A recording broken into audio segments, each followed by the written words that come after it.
Bro, listen, this time our MC has finished the game 19 times, and on the 20th play, he grinded for months on the beginner area before even starting the main quest line and maxed out the character to level 9,999. But the moment he clicked play, he actually got transported into the game. And unfortunately, not as the 9-9 character, but as the Demon King that is the enemy of the dude. Worst of all, not only did he lose his OP character from the get-go and got nerfed, but every single general demon of his faction wants to kill him because they know he got weak as hell. At least he has this 6-armed blonde T-Sundari to make him happy. But the question is, how can a nerfed Demon King survive an absurdly OP hero and the fury of all his subordinates? His answer? Farming. Now, I know that this solution sounds trash, but hear me out. He has played this Souls-like game 19 full times and knows every single detail there is to know. Also, the system gave the path. The happier your demon army becomes, the more you can use your Demon King power. In theory, it sounds like he's going to be a cool guy, but holy Jesus, this MC is the ultimate menace on Earth. What he does to this poor Asura dude is the most disrespectful thing I have ever witnessed in any manhwa. So without further ado, let's get it. My name is Jangxiel. What a cursed name. Just an ordinary student from Korea, or at least I used to be. Yesterday, I became the Demon King Kratos, the final boss of a game I was playing, right? Total cliche. The game's called Blood Paladin, and the goal is to awaken the hero who's asleep like a male version of Cinderella or something. But here's the problem. Right at that moment, a butler comes in and calls for Kratos. It's Zephyros, and he says the preparations for war are complete. Outside, there's a whole crowd of demons screaming. Azuret, the Blood Prince, level 5, 3, 4 is there too. Alongside him is Sergi, the Ice Monarch, and the Archduke of Shadows, Hartok, who's also the head butler. And of course, there's the classic musclehead Ball, level 539. Standing before all of them, Kratos calls out to everyone and tells the army to listen up. As the lord of all demonkind, he has something important to say. This war they're fighting is going to be put on hold because they need to focus on harvesting crops and raising livestock. The crowd of demons looks around kind of confused, and then they start freaking out, saying this is ridiculous. But then man, the Demon King gives them a death glare. Everyone goes dead silent. Obviously, there's a reason he doesn't want to start this war. Right then, a notification pops up. Someone is starting a new playthrough of the game for the 20th time. A guy known as Age Kimchi, level 9,999. And Kratos knows he's going to die at this guy's hands. That's when he explains, I graduated from the farming course at Korea University and became a rich farmer. I was one of the best, seriously, one of the top. The kid was so good, even the professors asked him to help write their thesis. That bald professor asks for help with another project. And when he goes to the fields, of course, people ask him to work too. The truth is, all this talent just turned him into the #1 slave. What kind of cursed life was that? He had all this skill, but in the end, everyone else took credit for everything he did. He screams that he wants to kill all those bastards and his dopamine levels are rock bottom. That's when he decided he needed a little hype in his life, right? And what better than a good old video game? He wanted something that would let him feel that thrill of achieving something he actually wanted. That's how he became the first person to finish this game 19 times. He's all worn out now, but says it was totally worth it, and yeah, he's really strong. So now he decides to do the 20th playthrough on Hell difficulty. First, he had to level everything up. And after grinding, the character's already maxed out with some gear that, well, looks kind of odd. But from the looks of it, must be totally OP. He's standing there wondering how many years have passed. Dude really stayed focused. The game asks if he wants to start, and he's like, of course, and clicks it without hesitation. But this time, the monitor starts glowing, and it feels like something's pulling him in. All of a sudden, his soul leaves his body and gets sucked into the TV. Something lights up in the middle of the sky. He's flying over a forest, wondering, dude, what is this? Okay, I need to chill. First off, I know this is my soul, so I probably won't die even if I fall. Look over there in the corner. It's the Tower of Life. No way. I've actually entered the world of Paladin. That's when he spots the tomb and heads over all excited, because he knows that's where Age Kimchi is. But as soon as he comes face to face with the blonde guy holding a staff, he's like, why does the character look so awful? Suddenly, his soul takes a sharp turn, man, and goes flying somewhere else. He's screaming in despair, saying anything but this. And that's how he ends up inside Kratos' body. He goes, I can't believe I lost my chance to be Age Kimchi just because I thought the outfit looked stupid. Meanwhile, Zephyros overhears some demons saying there's no way Kratos is as strong as he used to be. The vampire-looking guy says they should team up, cut off his head, and take the throne. But Hartok asks,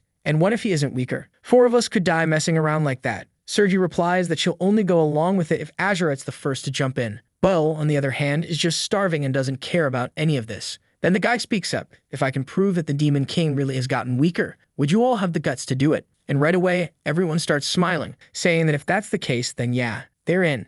Zephyros overheard everything and said, "Hey, my dear Demon King, so the demons are getting together to take you out. They're saying you've gotten weaker and they're thinking about chopping off your head." Shaking all over, he thinks, "Man, if all four of them come at me, I'm definitely gonna die. But the problem is, if I look weak, I'll die too. What I will know, though, is what happened to aged Kimchi. Did you not possess him? Did he end up left behind as a corpse or something?" But right then, Zephyros tells him to take a look at a recording from the orb. It was captured at the tomb, where a blonde kid was slaughtering all the demons. The guy literally reaches in and rips out one of the creature's eyes and stares straight into the camera. Kratos instantly realizes whoever's in that body is definitely not normal. He can't leave the castle. If he surrenders, he'll look weak and the generals will kill him. But if he steps into the human world, he'll also be killed by that level 9999 monster. The poor guy starts crying, saying the whole reason he got into this game was to find a little happiness, not more problems. But then he stands up, determined, saying that first of all, he's going to take care of the food situation to calm everyone down. Zephyros asks where His Majesty is going,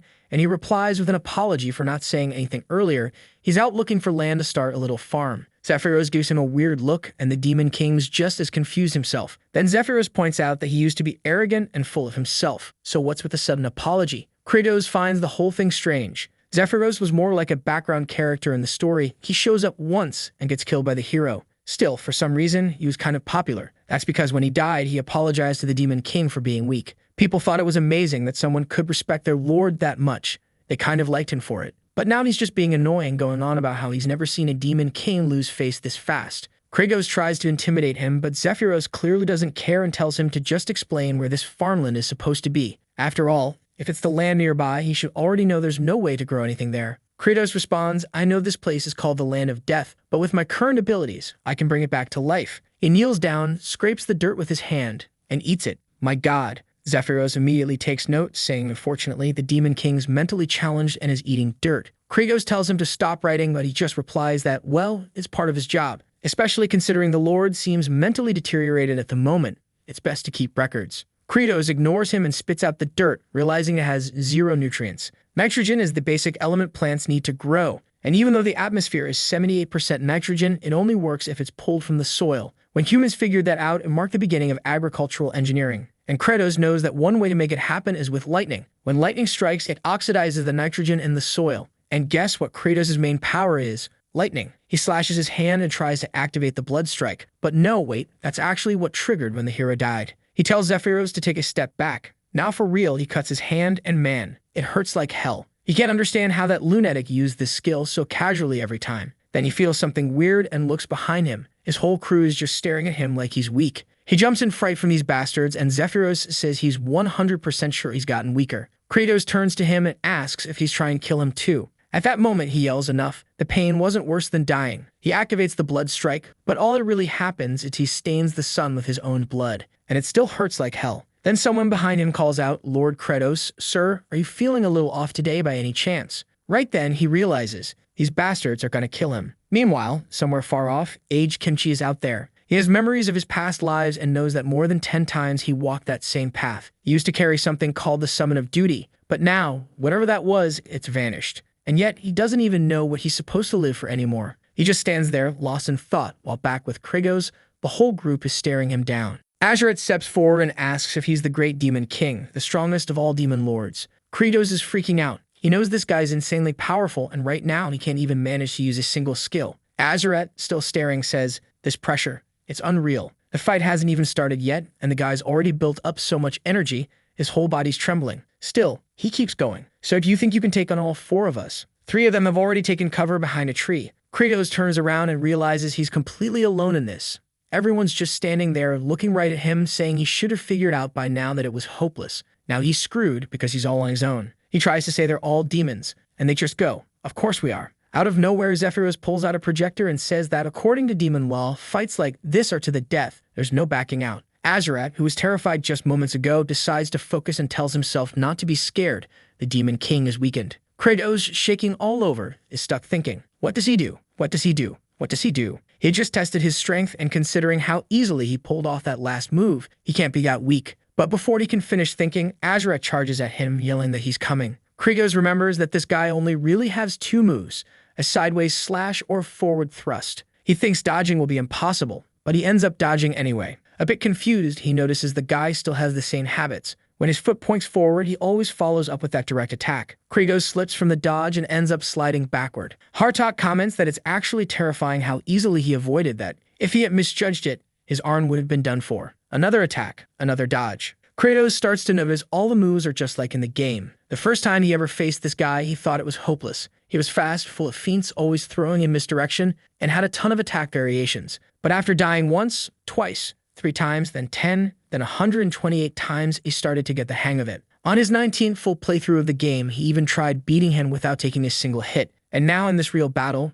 yeah, he's already figured it out. There's no way this guy can land a single blow on him. The demons hiding nearby are all watching nervously as he rolls from side to side, grinning. They can see now that the Demon King hasn't lost his power. He's just toying with poor Asura without even striking back. Asura is fuming with rage, while Kratos realizes, I might not be able to beat this guy, but I'm not gonna die either. And the moment he understood that the rules of the game applied here, the system notified him that he had begun to grasp how everything worked in this world. Kratos instantly recognized it. It looked just like the pop-up window from the webtoon system. It congratulated him for dodging attacks purely through focus. As a reward, he gets something only playable characters could have. He unlocked the ability to select a target. Seeing the little green mark appear, he knew exactly what it meant. That was the indicator for using a special skill. Without hesitating even for a second, he slashes forward to activate the blood strike. And this time it works, zapping poor Asura with a burst of electricity while the other demons just stand there, jaws dropped. The guy collapses to his knees, totally shaking all over. Kratos, however, is stunned that Asura is still somehow alive and kicking. That's because this ability,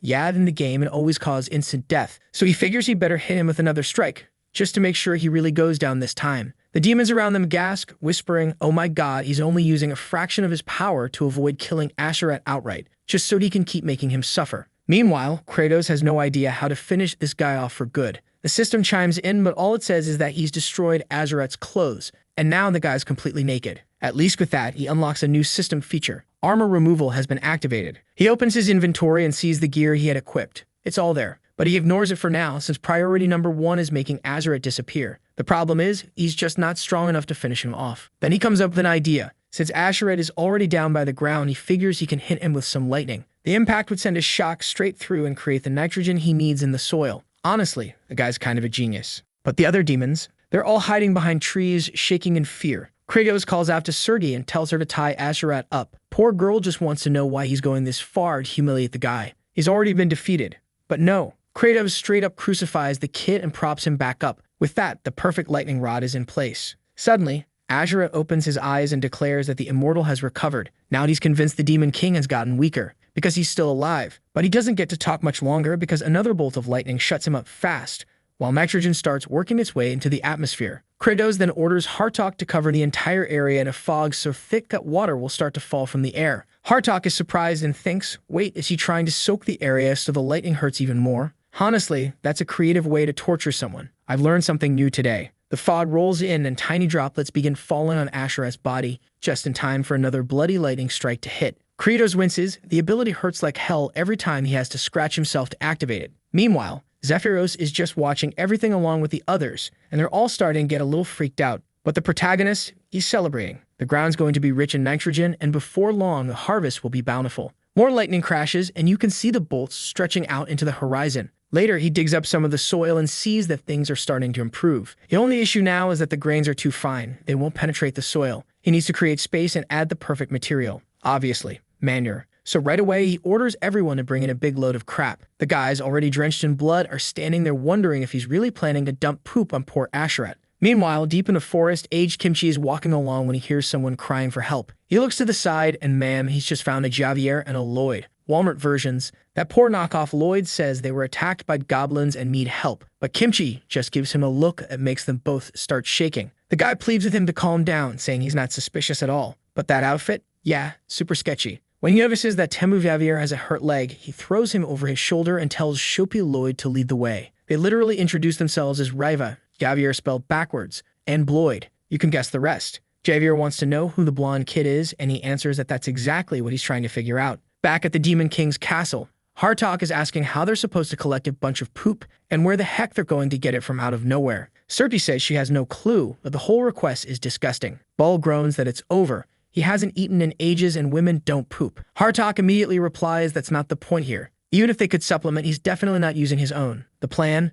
beat the crap out of some low-ranked demons until something comes out. Meanwhile, the poor guy's crouched in the middle of a pit, telling everyone to wait outside. He's not managing to do it. One of the soldiers reports to Hartok that it's been tough getting results. Hartok walks in and asks if the guy really can't go, and the demon explains he hasn't eaten in ages. This place is basically bankrupt. That's when Hartok grabs him by the neck and says he has a brilliant idea. He goes in for a slash, but Bale catches his arm and says, "If you cut open his stomach like that, how is he supposed to give us what we need?" Hartok releases the poor demon and admits it's surprisingly smart coming from Ball. So how about this? He feeds the guy his own flesh, and then they start producing what's needed? Bale just stares at him, aura fully activated, while the little demon curls up in the corner, trembling. The two are about to go at it when Kratos suddenly shows up and hits both of them with a bolt of lightning, warning them that humans and demons aren't the only creatures that defecate. Seated on the throne, he explains that there's no feces in this world that lacks nutritional value. They're going to make fertilizer. Zephyros asks what that even is. Kratos simply says it's something essential for improving the soil. Normally, it's made from wood scraps, plants, eggshells, chicken droppings, and all kinds of old junk. The problem is, they don't have much of anything right now.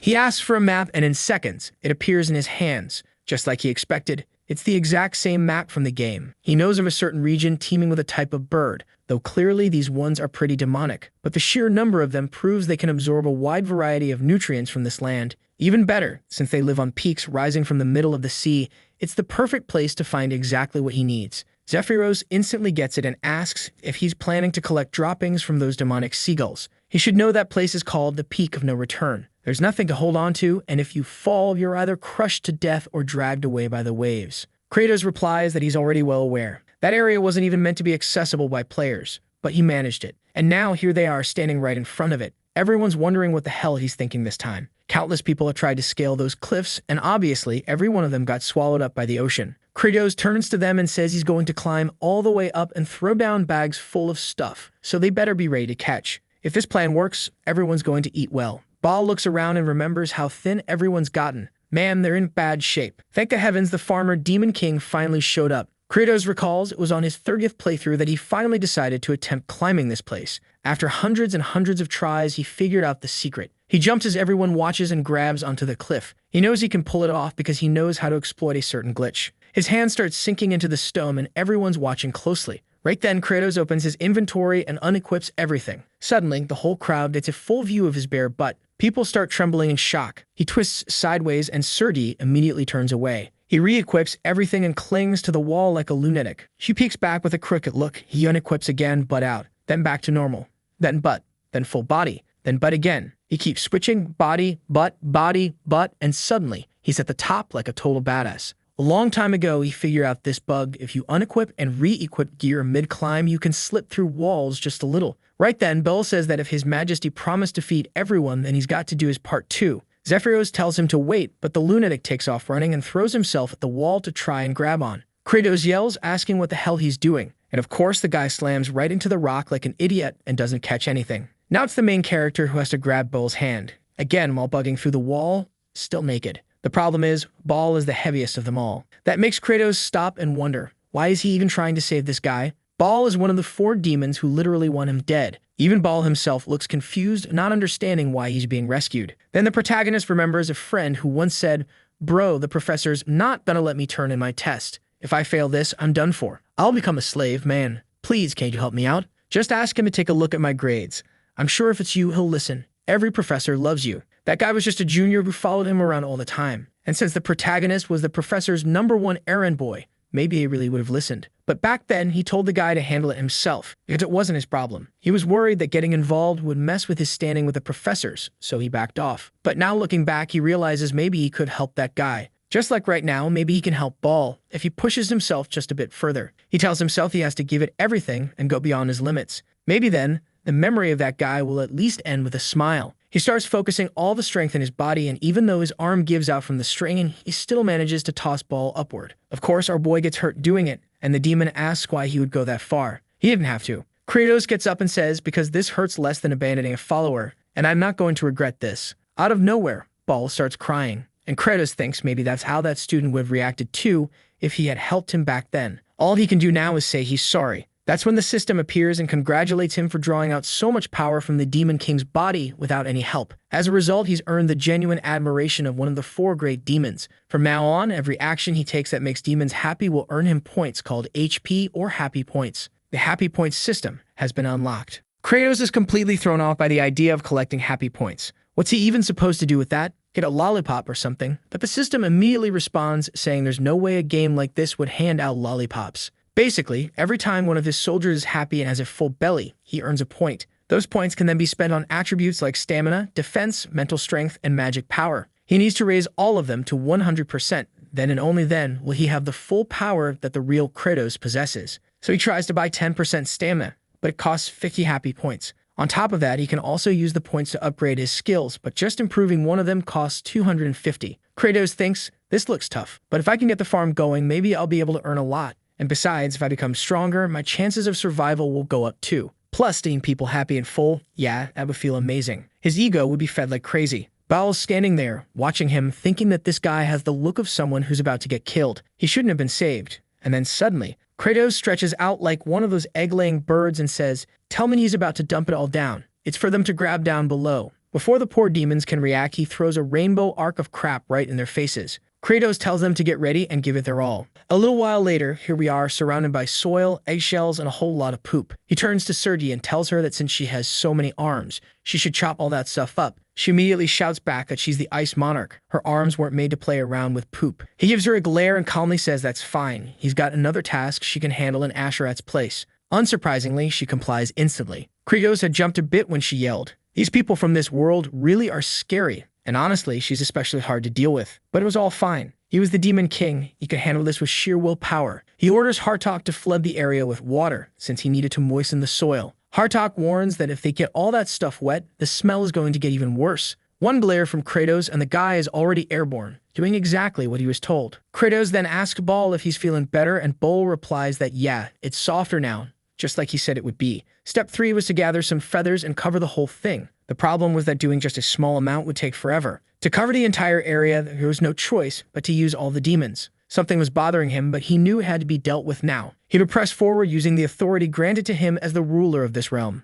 Meanwhile, in the Demon King's city, a man is sitting in his home with his little daughter lying in bed. She calls out to him, asking if he could please feed off her. Whoa, what? That hit hard. The father begs her not to say something like that, but she just says she misses her mom. Apparently, another gluttonous demon had come along and was going to devour her, but the mother jumped in the way. She gave her daughter one last look and went straight into the demon's belly. The father simply responds that if his daughter is not here, what reason does he have to keep living? Just then, the Demon King shows up. The man jumps back in shock, yelling, asking what the hell he's doing there. Kratos replies that if he's got the energy to shout, then he's got energy to work, and orders the soldiers to take him. The man cries out for his daughter, saying he needs to take care of her, but it's too late. The Demon King just keeps walking, asking how many they've gathered so far. They've got 20. They need over 30. Looking back, the crying child, he remembers that she appeared in the game too, and just like always, he used to strike her down without hesitation. That memory makes him issue a new decree. From now on, demons are forbidden from eating other demons. Everyone would be working with Manhwa now. He walks off, determined, declaring that he is the tyrant lord, and to achieve his goals,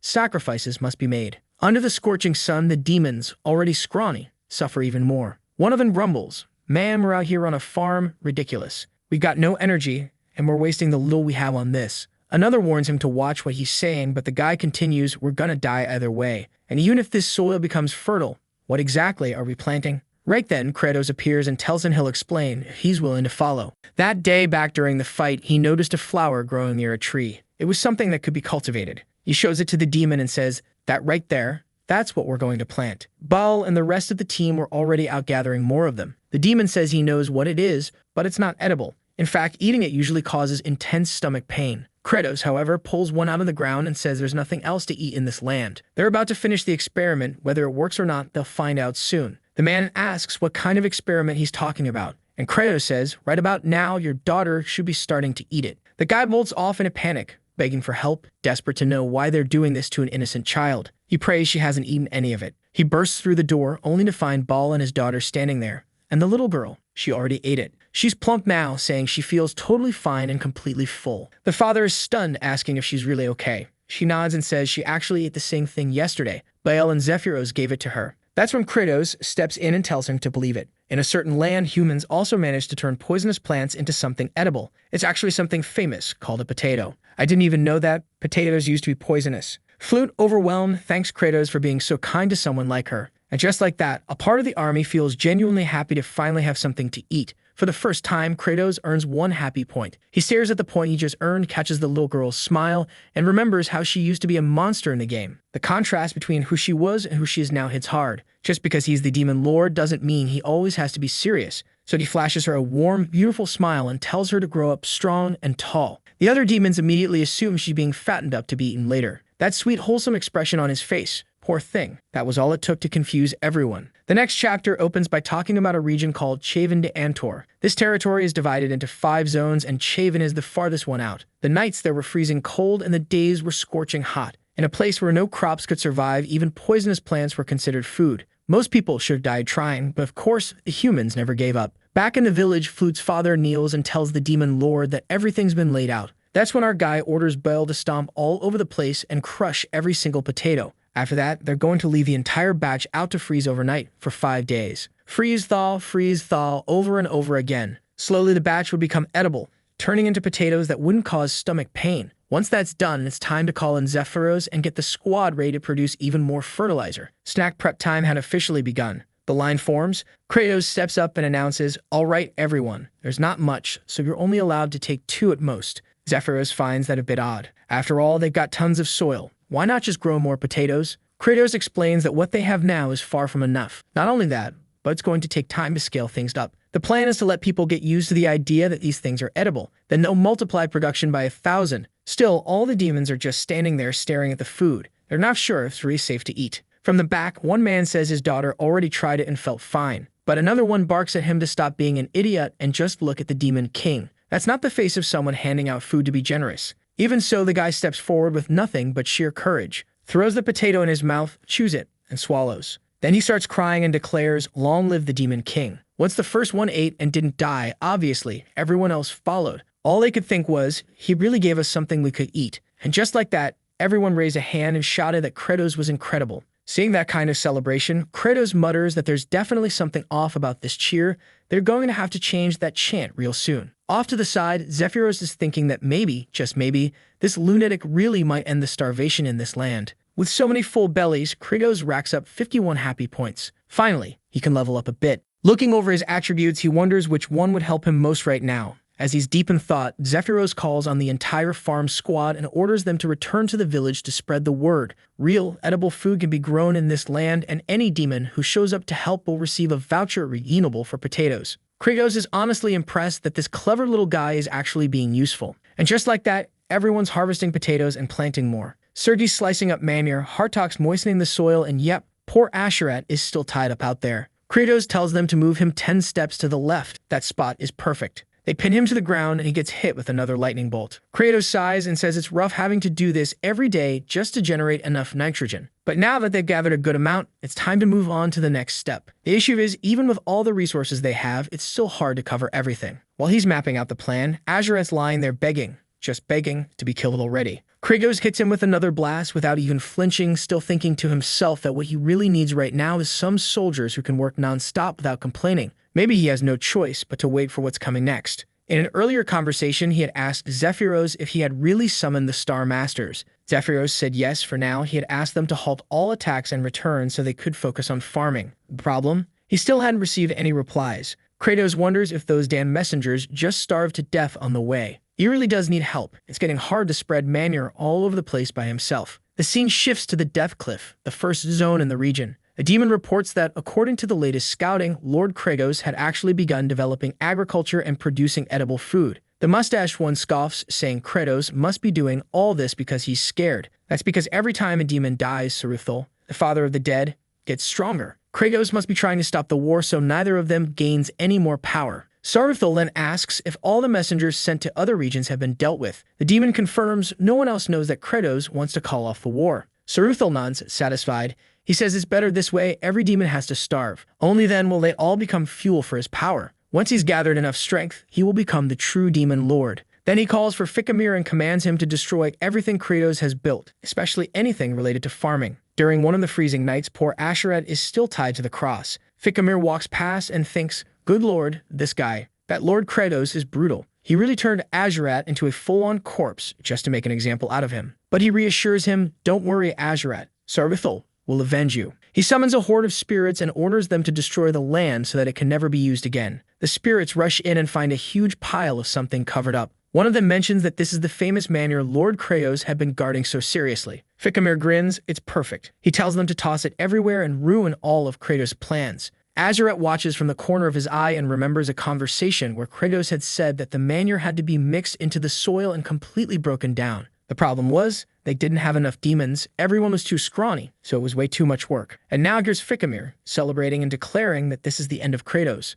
Meanwhile, Azurat thinks, wait a second, what kind of unpaid labor is this? A while later, one of the ghostly workers mutters, man, this land just never ends. It's way too wide. The others shout at him to stop slacking and keep hiding the manure. They need to bury it, spread it around, and make sure Kratos can't turn this into a farm. Another spirit sitting off to the side comments, Spirit hashtag 2718's working extra hard today. The spirit replies, I don't even know why, but I feel great right now. It's like that feeling of having done something productive. The one beside him just says, you really are an idiot, but then adds, whatever, today I want to be an idiot too. Let's destroy this entire place. While they're celebrating how effective they've been, the sun begins to rise and starts evaporating every last one of them. See, they're weak to sunlight, but honestly, dying after doing something productive didn't feel that bad to them. As their little souls drift upward, Ficamir is left behind crying, saying his children really did it. They were the best. Now they could all rest in peace. All he wants now is to see Kratos' face when he realizes what they've done. Nearby, in a storage house, all the potatoes they'd harvested were being stored.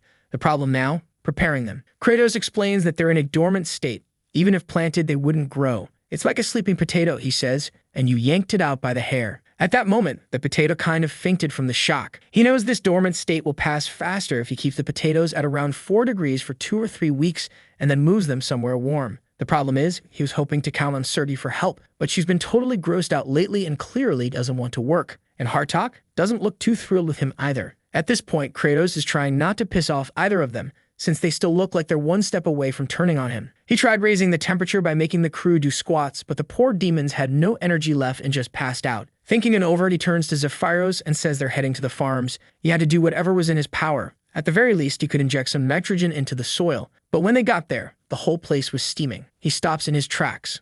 What happened here? The soil was all mixed, the stench was thick in the air, and this place was perfect for planting. What kind of miracle is this? Watching from the shadows, Ficamir is panicking, total success. Just then, Baal shows up right behind him, grabs him by the ears, and announces he found this creep hiding out. Kratos immediately recognizes him. He's played the game enough to know this guy, one of the bosses from the Death Club. So he asks him, what the hell are you doing here? Ficamir tries to answer, but takes a punch to the face before he even gets a word out. Zephyros asks why he hit the guy before he even said anything. Krigos shrugs and says the dude was clearly hiding something, better to be efficient. Ficamir, now all bent out of shape, mutters that the Demon King really is cruel, only to get punched again and again. After a while, Kratos is exhausted from beating the guy without getting a single answer. So he opens his inventory, dumps all his points into stamina, and gets right back to punching. Eventually, Ficamir cracks and confesses that he was ordered to destroy the farm. Now they know it was Saruthal who made sure reinforcements never showed up. Kratos understands. The reason is obvious. That guy gets stronger every time a demon dies. Zephyros tells him that if he manages to take Saruthal down, everyone will see it as a warning. But Kratos doesn't care about that. He just wants to live in peace and focus on his farm. The two of them say in unison that the issue with killing Saruthal is that once you do, he turns into a ghost. It becomes nearly impossible to land a hit. On top of that, his map is huge, filled with high ground and hard-to-reach areas. Still, Kratos knows one thing: if the pest is hiding in the nest, then you destroy the whole nest. The scene cuts to Flute, who's watching Ashurat, still tied up, still stuck there. Like, when are they actually going to let this guy go? He turns to her and asks what she's staring at. All sweet and innocent, she says it's thanks to his sacrifice that they now have food, and she thanks him. But he snaps at her, yelling that she should stop humiliating the great Ashurat. He warns her that once he's free, she'll be the first one to die. He's boiling with rage, thinking that the second he breaks free, he'll take down that damn Kratos himself. That's when he hears Kratos' voice and looks to the side. Someone is playing music. It's a celebration. The second light post had just been installed. Everyone's cheering, saying this one will help bring even more food. Azurat's eyes go wide. Does this mean he's free at last? No more living like a rotisserie chicken, being roasted day and night. But no, they're just standing side by side. And Kratos zaps both of them with lightning again. By now, Azurat's kind of used to it. He just gets a little crispy in size. Sardathol, watching all this unfold, starts screaming that they can't do this to poor Ficamir. But Kratos doesn't stop. More lightning. Zap. And the guy keeps crying out that it must hurt like hell. Zap again. And again. Eventually, Ficamir begs him to stop. That's when Kratos notices a raven nearby, and he knows exactly what that is. A messenger bird used for transmitting information. Now he's certain Sardathol is watching everything. That bastard trying to sabotage his crops is going to pay dearly. Sometime later, under the blazing sun, there's Flute, cute as ever, happily working the soil. Asura turns to her and asks, "Sweetheart, what are you doing?" Flute explains that since the 4 generals had helped out so much, she wanted to do her part too. He calls her an idiot. Ficamir had already handled that entire plot of land. She should be doing something useful instead. So Flute walks over to Ficamir and asks if it's true. He not only prepared the soil, but also stood there taking lightning strikes for everyone's sake. That was really kind. Ficamir, looking all bashful, says she's the kind one, and that she made it all worth it. But Asura warns her again that she's not helping by hanging around here. All he knows is that when potatoes are heated, they seem to improve somehow. Hearing that, Flute immediately runs off, thanking him and saying she'll try to help with that. As she disappears, Asura just mutters, "What's a low-ranked demon like her even going to accomplish?" Back at the castle, Zephyros says, "My lord, I don't know if this plan of yours is going to work. Saruthal already knows it's a trap. Why would he come here?" Kratos explains that the idiot won't come himself. First, he'll send his subordinates, and every last one of them will be wiped out. He already gave Baal the order. No one gets out alive. Meanwhile, Saruthal, of course, is watching everything unfold. He sneers that Kratos is a fool. Did you really think he'd sacrifice his own soldiers so carelessly? As much as it hurts losing Ficamir, he only has one goal: wipe out the farm. So he commands his specters to destroy the crops. Every potato needs to be ruined. Nothing must be left standing. The ghosts go wild, storming into the warehouse, but Kratos is already there, waiting. "Just like I thought," he says. "Knew you bastards would show up.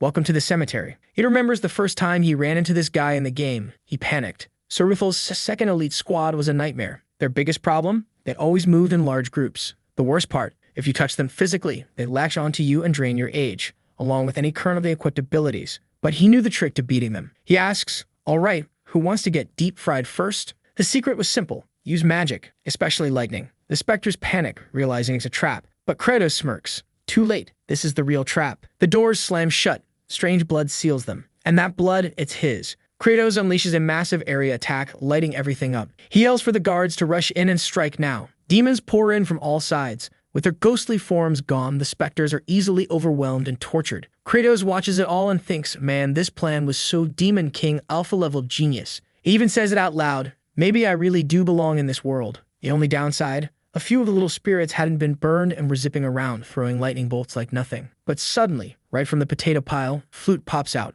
Kratos looks over. One of the spirits is heading straight for her, ready to steal her youth. Her father screams in horror. And Kratos, still frustrated that people weren't doing their jobs, still finds himself wanting to save her. But the lightning's not going to reach her in time. Almost instinctively, he tosses a lightning-charged potato her way, knowing it probably won't do anything. But when it hits the spirit in the head, something weird happens. The ghost tries to steal its soul, and somehow it works. The potato sprouts leaves right then and there. The other specters panic and flee while Kratos stands there stunned. That's when it hits him. These ghosts age whatever they touch. The edges fast-forwarded the biological clock of the potato. He grabs Flute and tells her she did an amazing job. She's still a little shaken and bolts off, while he turns to everyone else and announces, "That's enough with this business of fearing Sardathol. From this point on, we're going on the offensive." The next chapter opens with poor Asura tied to the cross, staring into the sky, asking himself, "Who even am I? Where am I? What the hell am I living for? This sun's so beautiful. I honestly feel happy just being able to look at it every day." Asura murmurs to himself. The only downside is always being starving. That's when Flute pops up, cute as ever, and cheerfully says everything's going well. They've been harvesting tons of potatoes, and Kratos is even putting together a new army. The moment he sees food,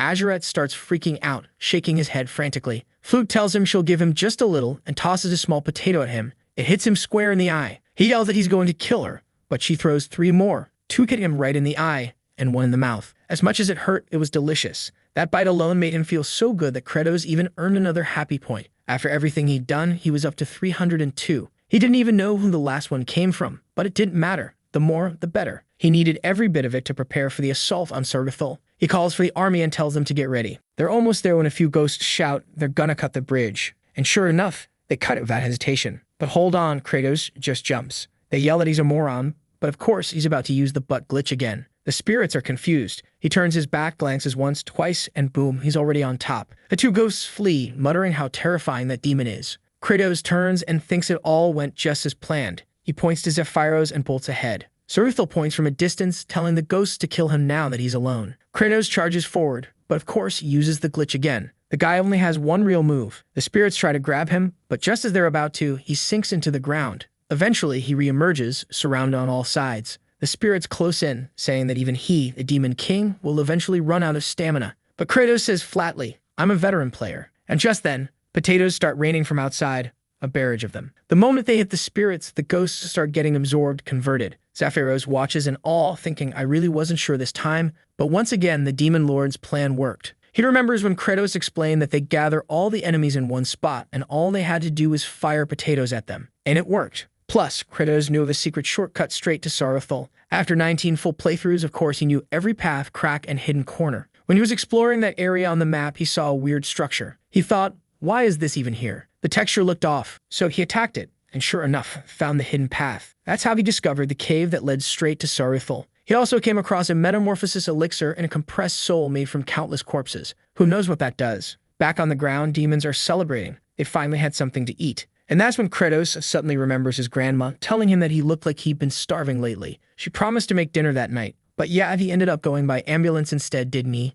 Now the guy's all emotionally wrecked. He declares loudly, "Anyone who stands in the way of my will to feed people will be completely destroyed." Suddenly, Baal steps up and says, "Saruthil is strong. He's going to help." But Kratos says, "Nope, your job is to carry potatoes. That's the job of the boss." Meanwhile, Saruthil is standing before the great spirit of ice, calling for more beasts born from his glorious cold to bring terror and troops to his side. But his chant is cut off by a boot stomping on his face. Confused, he asks how Kratos is already here. Kratos just shrugs. "That's not your concern. I'm here to exterminate this pest." Saruthil growls that he's a fool for coming here alone and thinking he could win. Clearly, he hasn't witnessed the true power he possesses. But Kratos has seen it. Oh, he's seen it 19 times already, and he's had enough of that cursed power. Back when he was hunting down Saruthil for the first time, he used to walk through those mountains, wiping out every last spirit. The creatures would slowly gather inside this strange crystal that absorbed souls, and once Saruthil had absorbed enough power, he would summon even more demons. Only after taking care of those would he finally reveal his true ability. A tornado would swirl in the sky, and Saruthil would say,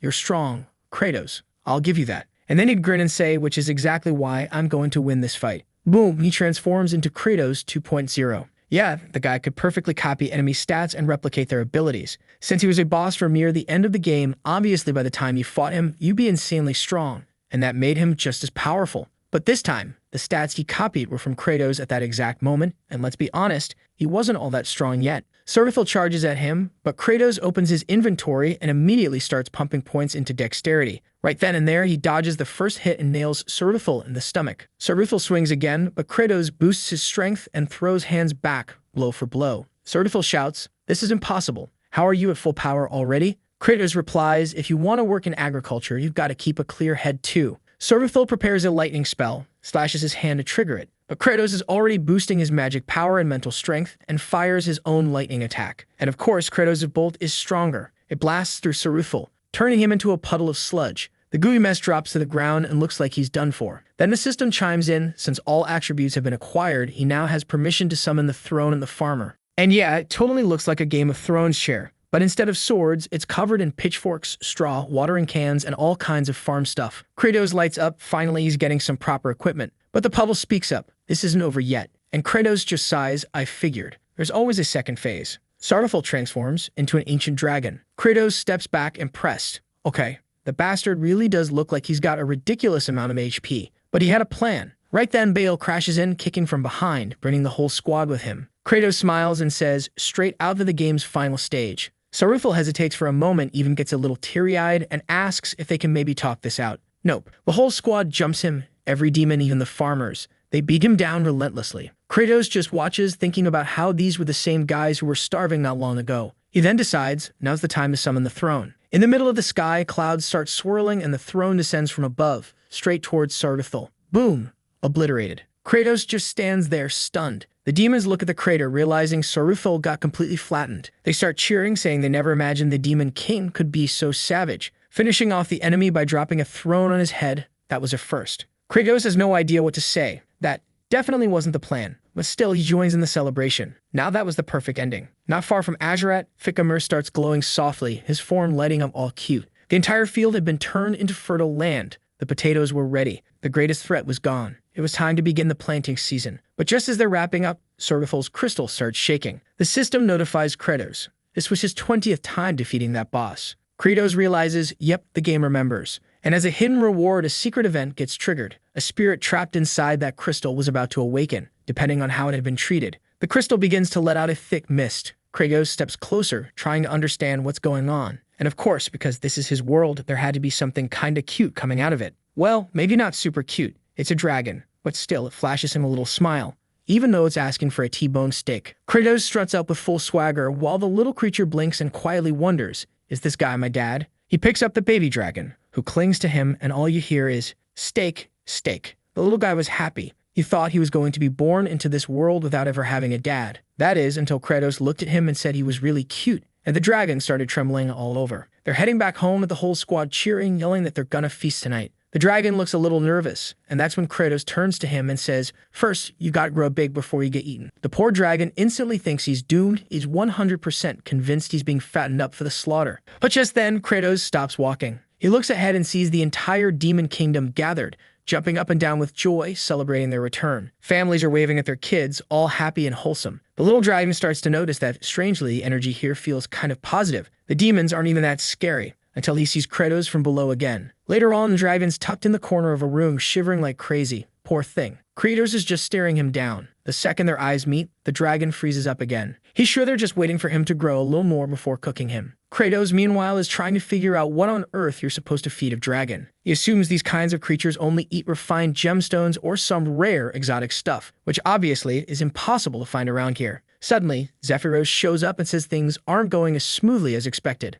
Unfortunately, for proper planting, you need to build mounds, and the soil has to be rich and dense. The issue? This whole area is full of rock. The crew is struggling to move it all, and it's still not enough. And there's little Steak over in the corner, thinking his future is pretty much sealed. He's gonna be worked to death here. Forget T-Bone, we're calling him Steak from now on. It just sounds way cooler. Kratos stands there thinking this place feels more like a coal mine than farmland. If they keep burning through their energy like this, they're gonna run out of potatoes fast. And once hunger kicks in again, productivity is going to collapse. He's frustrated, wishing he was like one of those protagonists from some story who has a special power and that could solve everything. But all he's done so far is starve. That's when he notices Flute, off in the corner, digging and working her heart out. And he realizes it's time to stop whining. He needs to find a way to fix this too. Suddenly, someone shouts, a razor wind is coming. It's one of those random, violent natural disasters Kratos had forgotten about. Anyone caught in one gets shredded to pieces in seconds. He quickly orders everyone to hide behind the rocks. Even from a distance, the pressure is overwhelming. These winds are death for any kind of farming. And of course, Flute's going to mess it up. She runs straight toward Asura, still tied up. Kratos and her father shout after her, but she's already bolting. That's when our guy tosses Steak into her father's arms and takes off, yelling, anyone who follows me dies. Bale's screaming that it's too dangerous, that he needs to come back and give it up. Of course, Kratos knows that, but he can't afford to lose their lightning rod and a rookie worker on day one. Flute's desperately trying to free Asura, who's yelling her to leave, telling her to get out of there before she dies. Kratos charges in, thinking to himself that life on this farm really does feel like going to war. He tells the kid to move and comes in full speed with a flying kick, breaking the lightning rod. It crashes into the ground. Everyone's skin is already getting nicked by the wind. It's that vicious. Flute's trying to pull Asura out, but he tells her to give up. Not even the 4 heavenly kings could rip that thing out. Then she's yanked back. Kratos grabs her, throws the lightning rod over his shoulder too. Steak, watching from a distance, can feel the resistance in the air, and he knows his dad's not that strong. But still he's running full force, risking everything to help others. Kratos stumbles. The slicing winds are too intense. He drops the lightning rod and hits the ground hard. And that's when little Steak decides to step in. He takes flight, flapping up into the storm, plants himself right in front of the tornado, takes a deep breath, then unleashes a full-blown ice barrage straight into the heart of the wind. Barely conscious, Kratos notices that Steak had used his power to slow down the wind, but that was way too much for a baby dragon. The tornado keeps advancing, but right then the crew arrives, carrying everyone out of danger. Next chapter, we cut to the castle. There's Kratos lying in bed, looking extremely uncomfortable. That's when Hartok and Sergi walk in. Are they really about to try and kill our boy while he's down? Hartok says that while the Demon King's unconscious, he's going to slice his head clean off. Sergi agrees. After that, they'll take care of Baal and Asura and then decide between the two of them who gets to be the next Demon King. Hartok accepts the terms. For now, they'll be allies. The door creaks open. They're already standing by the bed, ready to strike. But suddenly, both freeze. Kratos' expression is not that of someone passed out. He's got the meanest look on his face, and now they're questioning everything. Was he awake this whole time? Is he watching them right now? Still, they push forward. This was their only chance.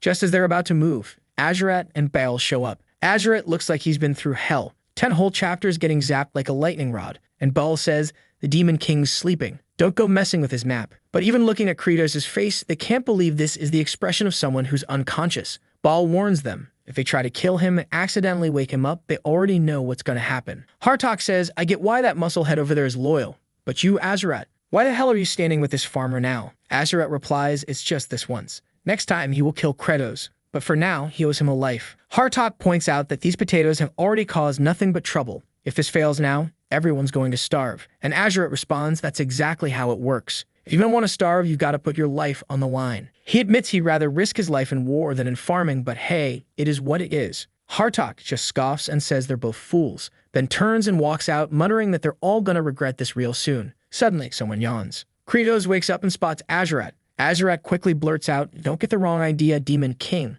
I'm only here to pay back the debt from before. But Kratos narrows his eyes and asks, why is my lightning rod walking around and talking now? Azurat hesitates for half a second, and bam, he gets zapped. Next thing you know, the guy's clothes are gone and he's being hauled right back to the lightning post. Again. Kratos says he's ready to get back to work, but Bo explains that they've almost cleared out all the rocks. Zephyros has been helping with that. When Kratos goes to check it out, sure enough, there's Zephyros bossing everyone around. Kratos asks, hey, where'd all the rocks go? Zephyros points to the sky, and there it is, Steak, flying around, picking up the rocks in his mouth and hauling them far away. Ah, that little guy helping out like that kind of reminds you of other small creatures from certain fantasy stories, huh? Steak, meanwhile, is thinking that he might be too little to fight a tornado, but this is something he can do to help. Kratos calls out to him, scoops him up, and starts petting him with a slightly evil smile. But Steak looks like he's gotten used to it, and maybe even likes it. Kratos is feeling confident now. Even if those razor winds come back, he knows he can use Steak to counter it. All he has to do is anticipate their arrival. Zephyros walks up and warns that they're running low on potatoes to reward the workers. He asks if he should start stockpiling more. Kratos shakes his head. The first enemy of a farm is natural disasters.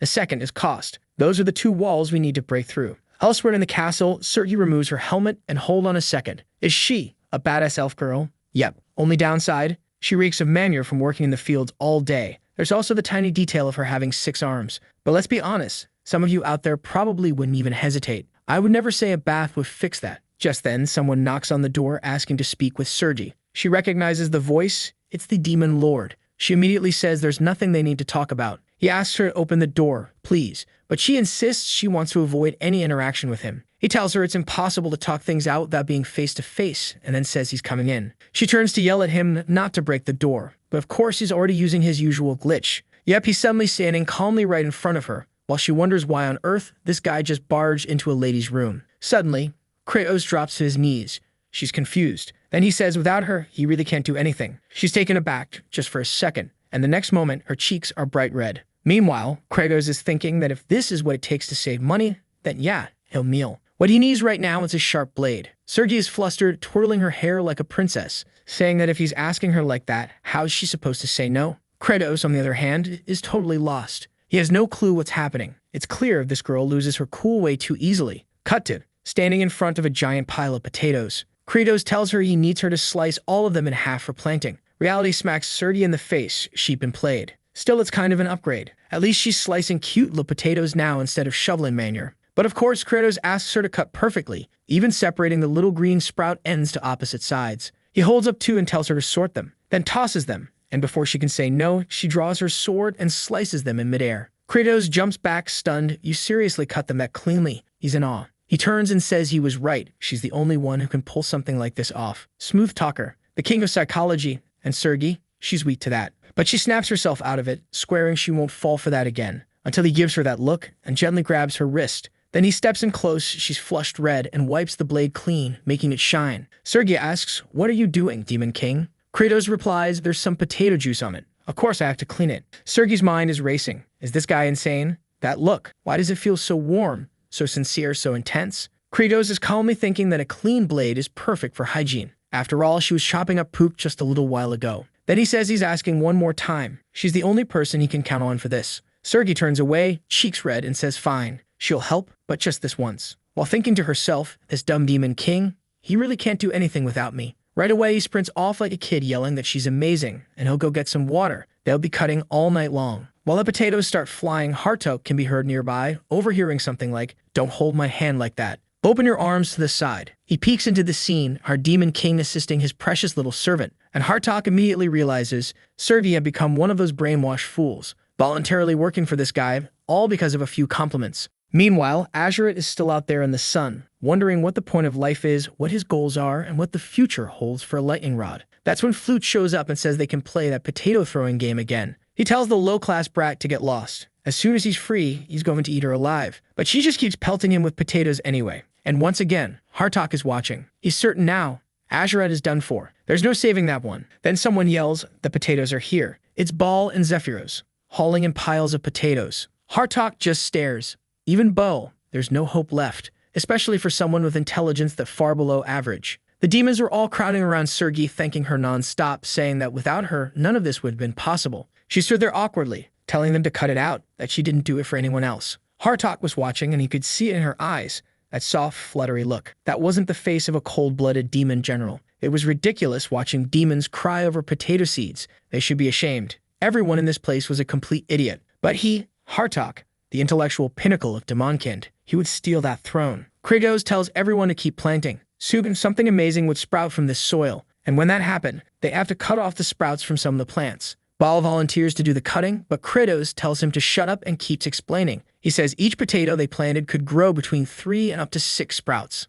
Then he asks them, "Do you think having more or fewer sprouts is better?" The demons shout, "More, obviously." Immediately, Kratos tells them they're wrong. Fewer is better. Hartok's eyes twitch. This whole conversation is pathetic. The demons start asking why fewer would be better. It makes no sense. Shouldn't more sprouts mean more food? Hartok can't take it anymore. You really are brainless. If a bunch of sprouts show up, they'll compete for nutrients, and that means the potatoes you eat will have fewer nutrients. Kratos turns to him. "Wait, how do you know that?" Hartok replies, "It's extremely basic. If the sprouts are all feeding from the same potato, obviously the result is weaker in the end." Kratos nods and asks, "So how many sprouts would be ideal?" Hartok rolls his eyes. 2, obviously. Why are you even asking? 1 would be ideal in a perfect scenario, but with 2, you at least have backup if one fails. Kratos tells him to keep going. Then what? Hartok grumbles that it's all so obvious. Now that the soil is super healthy, other plants might try to leech off its nutrients. That's why they need to ensure everything goes to the potatoes.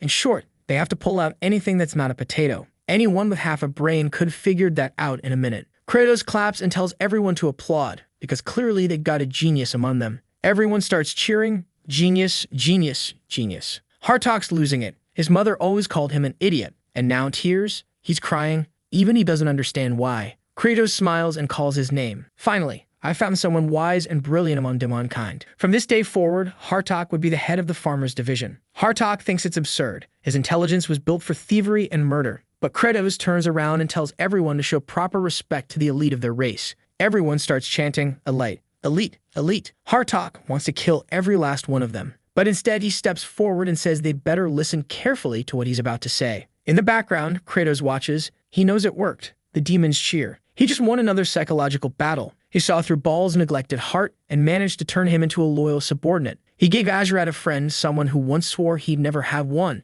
and even toned down his violent nature. He softened Sergi, a girl who'd never been loved before, and he gave Hartok the validation he'd always wanted, to simply be seen. These demons, all of them had fragile hearts. Because of that, Kratos earned 200 happy points plus a new ability, Blood Eye. Kratos tilts his head. That one? He doesn't remember ever unlocking it before. It lets him see the future of anything he looks at, though for now, only up to 6 hours ahead. And not just for living beings, he could see the future of objects too. That's when it hits him. The psycho just realized he can finally predict the weather. Next chapter starts somewhere between the Lost Lands, Demon Territory, and Human Domain. That place is known as the Village of the Exiled. And guess who's there? Lloyd with Javier's hair. And Javier with Lloyd's hair. Dear God, Javier looks weird, and he thanks Lloyd for taking such good care of him. Lloyd, looking even more busted than usual, says he's going to work hard, make a ton of money, and boss everyone around. At least that part hasn't changed. Out of nowhere, Javier turns to old Kimchi and asks if he plans on going back to the Demon Kingdom with them. The blonde pauses and says he's not sure. Like you mentioned before, he doesn't really know who he is, and he doesn't remember any of the humans around here either. On top of that, the first people he met didn't seem all that interested in being friends. So where would someone like him even be accepted? The Walmart do glance at him for a second and suggest, maybe start by changing those clothes. They all start heading off, and even though he wraps himself up, he's still got that same outfit underneath. Kimchi keeps thinking he really wants to tear this thing off, but for some strange reason, the clothes won't come off. It's like they're fused to his skin, literally part of him. Before leaving, Javier tells one of the guys that he's going to ask the king to look into this village. Living in exile here is awful. Watching all that, Kimchi can't help but notice that boy is genuinely noble. Even out here, this close to demon territory, he's risking himself for others. And not only that, he doesn't seem arrogant. He's decent. It makes him wonder what kind of person he used to be. Based on his memories, he seems like the type who went around killing everything. And now, he has no idea what someone like him is supposed to do besides kill. Back in demon territory, everyone's gathered around. The first sprout has appeared. They're all shouting that the first little sprout has finally broken through. All the demons come rushing to see, totally amazed. Even Flute runs over to tell Asura, who just snaps, "If you show up here one more time, I will eat you." Kratos arrives right then and says it's time to move on to the next phase. He turns to the genius of Demonkin with the unmatched brain and tells him to explain the process. Immediately, Hartok, shining with confidence, begins explaining that they now need to build up a mound of soil around the potato plant to protect it from sunlight. If potatoes are exposed to direct sunlight, they lose their flavor, or worse, become toxic. Kratos praises him, telling everyone there's truly no one as brilliant as this guy. Even Little Steak is clapping along happily. Then Kratos glances upward and says it's time to check the weather for today. He'd spent 200 happy points to upgrade that ability. The only problem? To activate it, he has to stare at the sky non-stop for 200 seconds. And that hurts. The demons start whispering, saying the demon lord is tearing up, clearly emotional from seeing the first sprout. Time passes and the system pings, congratulating him and confirming today's forecast, sunny and dry. They'd better go water the field. Great news for Steak, who gets to take the day off. Right then, Zephyros appears, saying he's got urgent news. A subordinate from the 2nd Division commander has arrived. Back at the castle, someone introduces himself as Loplo, one of the people from the 2nd region. Apparently, the moment they received word of the ceasefire, the 3rd Division launched a surprise attack. They're saying the Demon Lord's gotten weak, and now anyone can steal the throne. Zephyros explains that if the 3rd Division defeats the 2nd, they'll most likely join forces, and that would not be easy to stop. Kratos knows they'll have to head out and deal with it. The problem is, he can't abandon the farm either. And to make things worse, the area under attack is known as the Swamp of Decay, a place ridiculously far and annoyingly massive. Sadly, the abandoned well he usually used for teleportation in the game isn't working anymore. So now he's stuck with the question. How the hell is he supposed to balance war and agriculture? As he's deep in thought, Steak licks his face until Kratos finally comes to a conclusion. The boss doesn't need to leave the castle. Sergei, who now walks around permanently blushing 24/7, insists she's not fighting for him, okay? Meanwhile, Ball swears he'll follow any order, no matter what it is. Kratos decides that these blockhead demons are actually the best ones to send into battle. After all, they're completely useless when it comes to farming. Pretty bold of him to say that, considering he relies on Sergei for literally everything. He explains something about a shortcut. Since they're stepping outside the boss area, if they return to the previous base, there's some sort of auto-teleport mechanic. He's not entirely sure how it works, but somehow they'll arrive quickly. And with that, he orders them to move out. At the swamp, there's a wooden-looking demon kneeling down, asking how the Hell Rustler could betray the Demon King like that. That demon is none other than Planus, the master of the 2nd region. Someone walks up and calmly says that this isn't a rebellion. It's all just a big misunderstanding. All he wants is to keep the war going, because if they stop now, the demon race will go extinct. Peace would ruin them. Planus argues that everyone's putting their faith in Kratos, that he'll make agriculture viable, and that they won't need to fight humans anymore just to survive. But Rustler fires back. That's not the problem. The real issue is that fighting with honor is what defines the pride of the demon race. Right as he raises his massive hammer to strike, bam! Something hits his weapon and sends it flying. He turns around, and there they are, Sergei and Ball, just arriving. Sergei steps forward and says, "You're right. We are a race that fights. We love walking around, slaughtering everything in our path. But when did we become like this? And why are we forced to live this way?" Cut to Flute bursting through the door, yelling to her dad, "Come see the fields." Sergei continues, saying maybe it's finally time to understand something important. Saving lives instead of taking them could give them a much greater sense of pride. Back at the farm, the fields have bloomed like crazy. Everyone is in awe, even Azurat, our poor lightning rod of a demon, has tears welling up in his eyes. Those two smart alecks that always act like twins are watching closely. And our demon? He stands silently, seeing everyone celebrating, and for once, not a single soul is fighting. Flute walks up all sweet and adorable to our demon lord. He's looking amazing. She says she's never seen anything like this before, and he's just standing there with a little grin on his face. Meanwhile, back in the chaos, good old Sergei is using all 6 of her arms to beat the crap out of that fool Ruster, who got caught by the bucket and just kept getting pummeled. Man, it's looking like Azurat all over again. Out in the fields, Kratos says, "Yep, Tons of beautiful flowers have bloomed, really a whole lot of them. Ruster keeps complaining, saying they promised no one was going to be killed, and now their words and actions weren't matching up. Sergi admits that's true, but unfortunately, sometimes you have to take someone out to protect everyone else. Back with Kratos, he orders all the flowers in the field to be cut down. Everyone's standing there stunned. Even Asura is pacing back and forth, saying the Demon King is being way too cruel. Hartok agrees, showing no mercy to such a beautiful field is just heartless. But when the order is given and the demons go to start pulling the flowers, the little plants start crying and flopping to the ground, saying they can't be cut. No one's ever seen anything like it. It was just too beautiful. Hartok explains they don't realize those things are sucking up all the nutrients from the sunlight. It's all part of the Demon Lord's master plan to redirect energy toward growing potatoes. So they pull them out, suffering as the plants die, and Kratos, who now looks just like Lloyd, starts shouting that he can hear the screams of the potatoes growing. Back in the mess, Ruster had already been beaten down and dragged in front of Kratos, who announces that this is what happens to anyone thinking about rebelling. The front line had already fallen too. So now what's Ruster gonna do? He tells them to just kill him. He refuses to serve a demon lord who's lost his pride. He'd rather, bam, gets zapped. Problem solved, and just when you thought he couldn't make it worse, he blurts out, "My body is an intact suit of armor." That only tickled a bit. A buck for anyone who guesses what happens next. Of course, he gets hit with an antenna and blasted with lightning again. Then Kratos says to uninstall another antenna over there. Ruster was losing his healing capabilities. It was time to retire him. The ropes pull him off and Asura can barely walk straight. Fluke comes running over, all sweet, calling his name. But he turns around and tells her she humiliated him for far too long. Now it's her and Kratos' turn to be devoured. She's shocked, and he comes charging like a demon, all twisted up,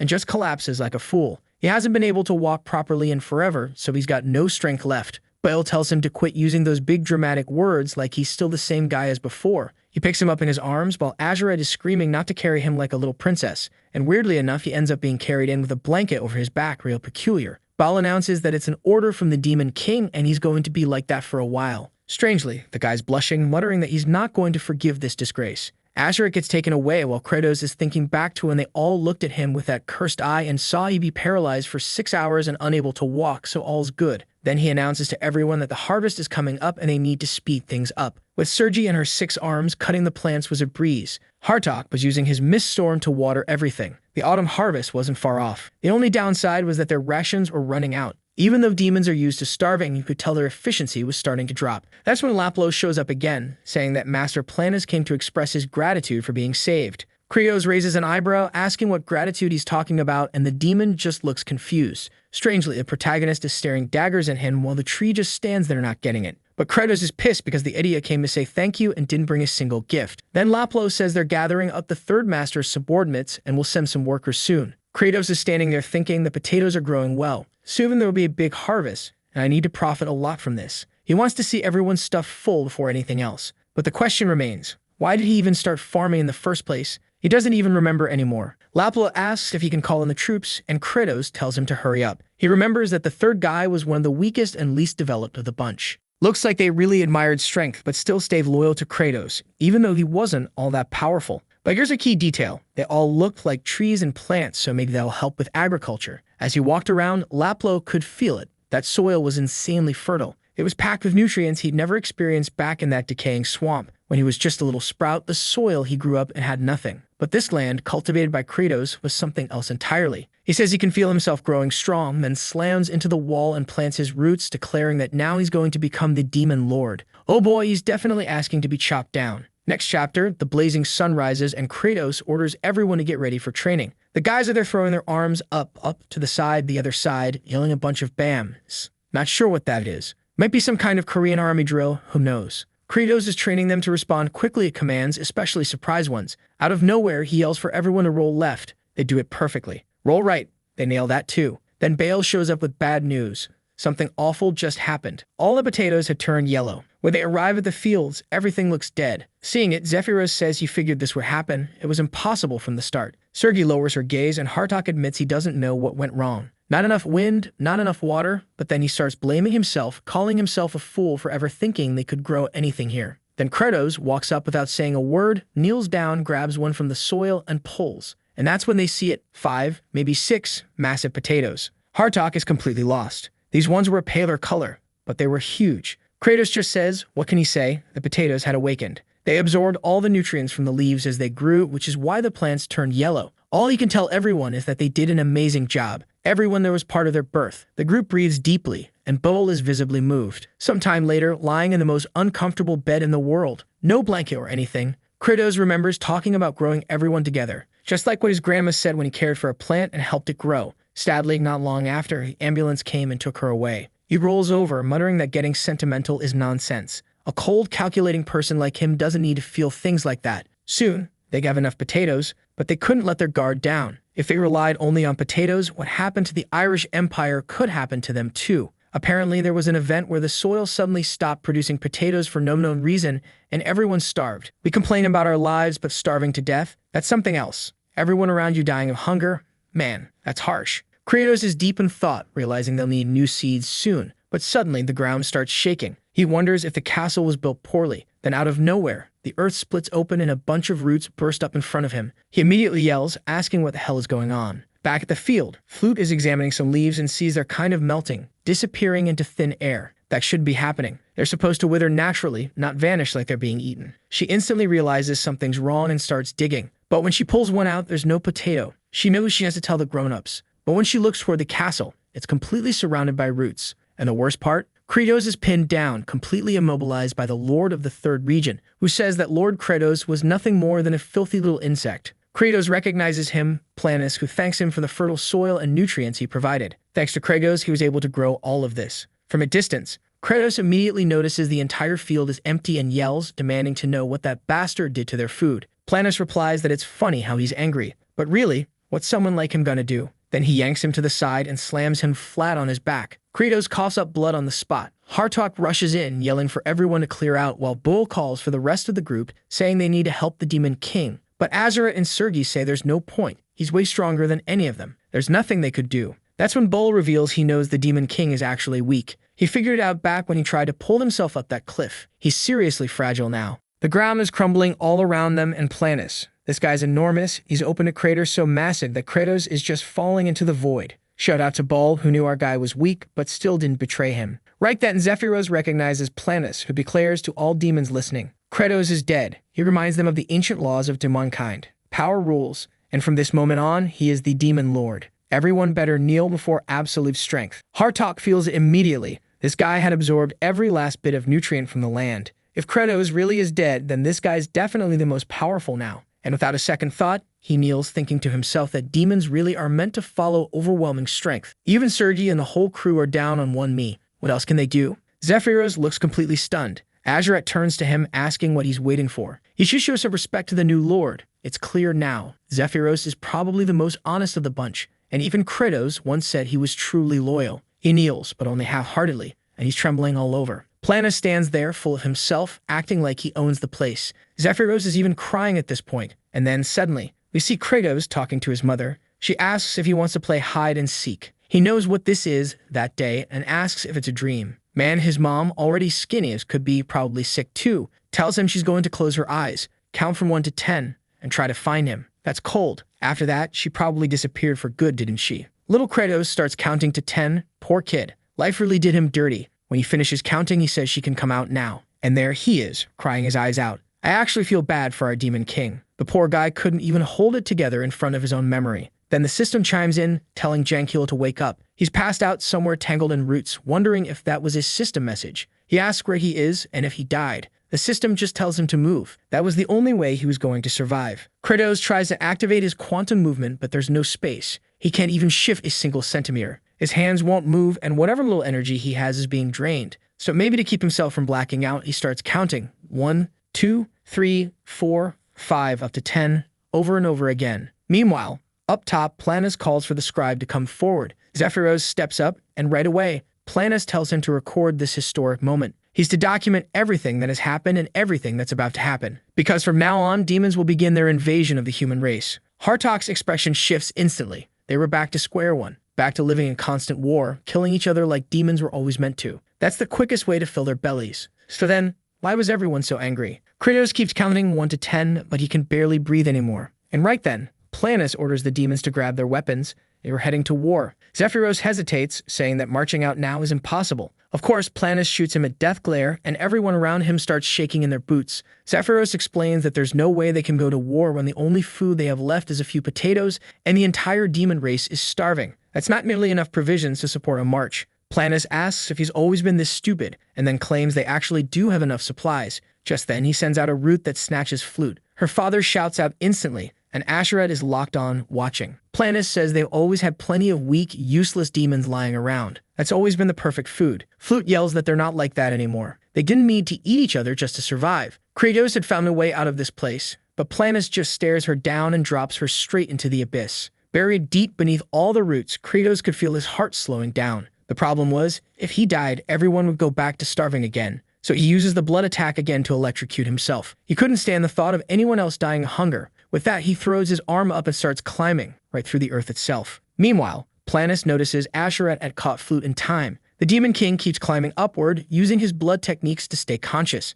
The issue is, he's digging and it feels endless. He has no idea if there's even the slightest chance of this working. Poor guy's digging at a diagonal. Obviously, he's never getting out that way. Back on the surface, Hartuk, Sergi, and Budil are frozen, shocked that Asura actually stood up to Planus. Flute's still in his arms, confused, and Planus asks if he's gone completely insane. Asura stares him down, full of courage, until his expression changes when he sees Planus make a move. So he says no, that's his food now. He's already eating it. See, it's super fresh, totally delicious. Of course, Planus doesn't fall for that nonsense and lashes him hard across the back with a whip of roots, launching him away. Poor guy instantly passes out. He's the weakest of all, just woke up, for crying out loud. Zephyros glances over, and that's when Planus says that this is the last time he's repeating himself. Everyone better get ready for war. But Zephyros, somehow, finds his courage and says there's no valid reason for this. The attack comes flying toward him, but Bull's massive axe intercepts it. Planus turns to see Bull hugging Zephyros awkwardly, saying the Demon King had already given him the role of counting the potatoes they harvested. Planus demands to know if these fools are trying to start a rebellion. From the back, Hartot calmly says that something like that would be impossible.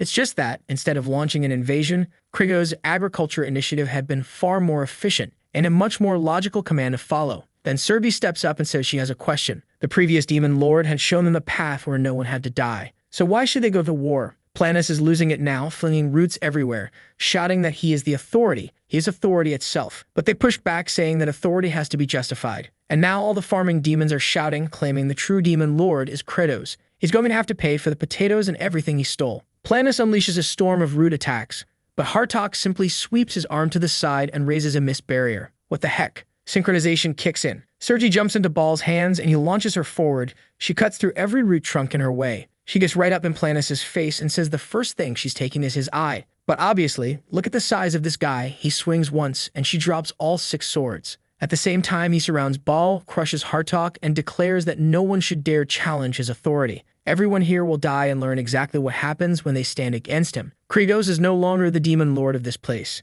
That coward died without even putting up a fight. So what's so special about that guy anyway? Kratos was nothing. And then someone asks, why is your self-esteem so low? A hand suddenly rises and punches through the air, stopping the attack that was about to hit Zephyros. With that, the entire trunk shatters. The idiot just stares while Flute smiles, and the system announces that, in the face of death, he awakened the concentrated nutrition system. 10 minutes earlier, when Kratos was dragging himself through the dirt, thinking it was all too much, he suddenly remembered his grandmother making food for him. She asks what he just said. Quietly, he repeats it, saying that it was too hard. Why did he even have to keep living if everything was always so difficult? His grandmother gives him a look, plucks something from a plant, and tells him it's because they're still just seeds. All living beings are like seeds. They have to keep digging until they reach the surface and can finally bloom. When the first one breaks through, it encourages the others. And more sprouts start to emerge from that same spot, until eventually, everything turns green. But he yells at her not to say something so stupid. Then why did his father die from working himself to death? Why did his mother abandon him? And why was he the rotten seed? None of it made sense. If he was going to live, then he'd just be selfish and only think about himself, just like his mother did. He was fine with living alone. Of course, everything changed when she was taken away in the ambulance, still saying they were just seeds. Kratos keeps activating his blood attacks, and the system says he's endured the pain of death and rebirth. His spirit survived the limit, and for that, he unlocked the mana seed system. It was something he'd never even seen in the game. As a reward for 3 resurrections, his mana seed would start at level 3. This seed multiplied all of his attributes by a certain value. At this moment, that multiplier was 3 times. Seeing that, Kratos figured maybe it was enough to get out of there. On top of that, there was something about concentrating all stats into one single attribute that could be used once per day for 10 minutes. He opens his eyes, every stat now at 30%. He activates the human seed and everything jumps to 39%. Then he triggers the concentrated nutrition system, and all of it gets funneled into physical strength, boosted up to 155. Right then, he starts lifting the earth around him, the ground shaking like mad. Roots burst from the soil as his hand emerges. And now face to face with Planus, who asks if he really survived that place. Kratos answers that it should be obvious. He's standing right in front of him. All the demons see that Kratos is alive and start cheering, shouting that a bountiful harvest is on the way. Even Stake runs up and clings to him in a hug. Hartok celebrates, but both he and Sergi know that Guy is still way too strong. Bull can feel it too. With the kind of power he just sensed from Kratos, there's no way he can beat Planus. Planus, however, says it's perfect that Kratos showed up. Now he can be killed in front of all his subordinates. But Kratos calmly says no, he won't be killing anyone. No matter how massive he is, he still follows game logic. All he has to remember is that Planus is just a much bigger version of the same attacks. It's not all that different from the demons he trained using press-it patterns. He tells everyone to get up. It's time for a training session. And just like that, they're all up on their feet. He calls out for a quick hop to the left. They dodge the attack. Jump right. They dodge again. Time to duck. They avoid another strike. Planus starts throwing out a whole combo, but they're rolling, weaving, sidestepping, dodging everything. He's baffled. None of his gigantic attacks are landing. Kratos knows that after those attacks, there's always a delay. He's not going to tire Planus out, so he'll need to switch up his approach. He does a little spin and makes a face, clearly to provoke him. And sure enough, Planus loses it, launching roots in every direction. That's exactly what Kratos wanted, to push him into a berserker pattern. Normally in the game, you just beat the boss down, but in the real world, all it takes is some taunting. And right then, he gives Stake the order to move in and unleash a barrage of ice, blocking part of Planus' vision. Kratos knows that with a body that massive, brute force alone wouldn't cut it. But he also remembers, at the end of the day, Planus is still a plant, which means when he gets frozen, his tissue starts to expand and tear apart. The first roots snap and Planus is completely thrown off. At that moment, being frozen was the worst possible thing for him,